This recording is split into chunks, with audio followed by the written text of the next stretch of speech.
Sugar ఉన్న వాళ్ళు ఇడ్లీ తినకూడదు అది చెప్తుంటారు కదా, ఎక్కువ తినకూడదు అని. కానీ మనం తినే విధానం మార్చుకొని కనుక తింటే ఇడ్లీ తిన్నా కానీ షుగరు నార్మల్గానే ఉంటుంది.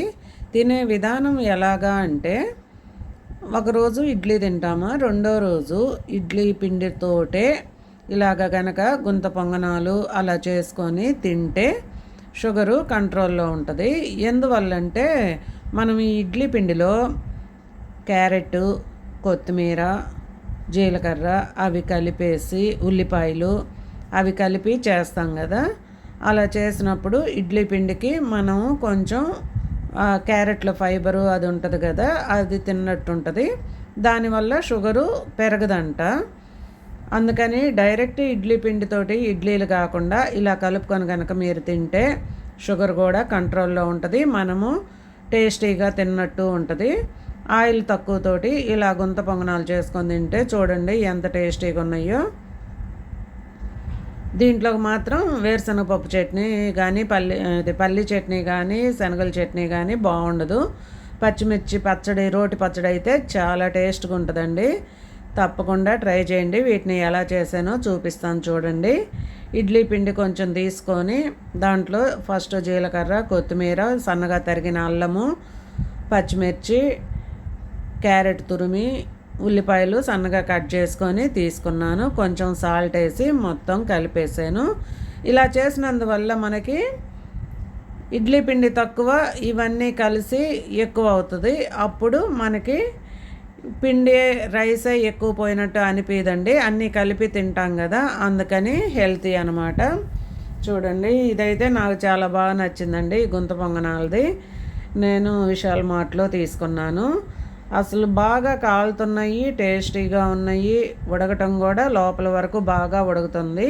కాకపోతే సిమ్లో పెట్టుకోండి. సిమ్లో పెట్టేసి కొంచెం ఆయిల్ వేసుకొని పెనం వేడెక్కిన తర్వాతే మనము పిండి వేసుకోవాలి. సిమ్లో పెట్టి వేడెక్కనివ్వండి. వేడెక్కిన తర్వాత చూడండి నేను ఇలాగా వేసుకున్నాను. అన్నిట్లో చాలా టేస్టీగా ఉన్నాయండి. ప్లీజ్ అండి, వీడియోని చాలామంది చూస్తున్నారు కానీ లైక్ చేయటం మర్చిపోతున్నారు. మన వీడియోని లైక్ చేసి వీడియోని చివరి వరకు చూడండి. మీ ఫ్రెండ్స్కి షేర్ చేయండి. వీడియోలు ఎలా ఉన్నాయో కామెంట్ చేయండి. కొత్తగా ఎవరైనా చూస్తుంటే సబ్స్క్రైబ్ చేయటం మాత్రం మర్చిపోవద్దు. ప్లీజ్ అండి, కొత్తగా చూసేవాళ్ళు సబ్స్క్రైబ్ చేసుకొని లైక్ చేసి మీ ఫ్రెండ్స్కి, మీ బంధువులకి షేర్ చేసి నా వీడియోలు ఎలా ఉన్నాయో కామెంట్ చేయండి. మీ దేవి ఆంటీని ఇంకా కొంచెం ముందుకు తీసుకెళ్ళాలని కోరుకుంటున్నాను.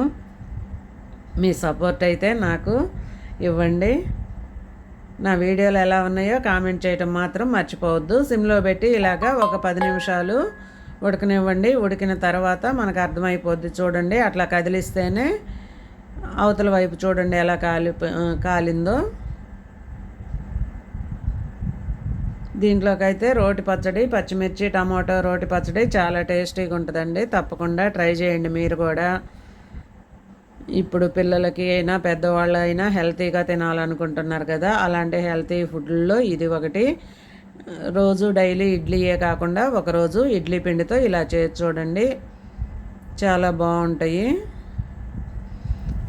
ముందు ముందు మంచి మంచి వీడియోలు వస్తుంటాయండి. ఇంకా మన ఛానల్లో హెల్తీగా, టేస్టీగా, సింపుల్ వేలో అయిపోయే వీడియోస్ చాలా ఉన్నాయి. కర్రీస్ కానీ టిఫిన్స్ కానీ చూడండి. వీడియోను ఓపెన్ చేసి వీడియోని చివరి వరకు చూడండి. వీడియోని లైక్ చేయండి. నా వీడియోలు ఎలా ఉన్నాయో కామెంట్ చేయండి. అసలు రెండు పక్కల ఎలా కాలనీయో చూడండి.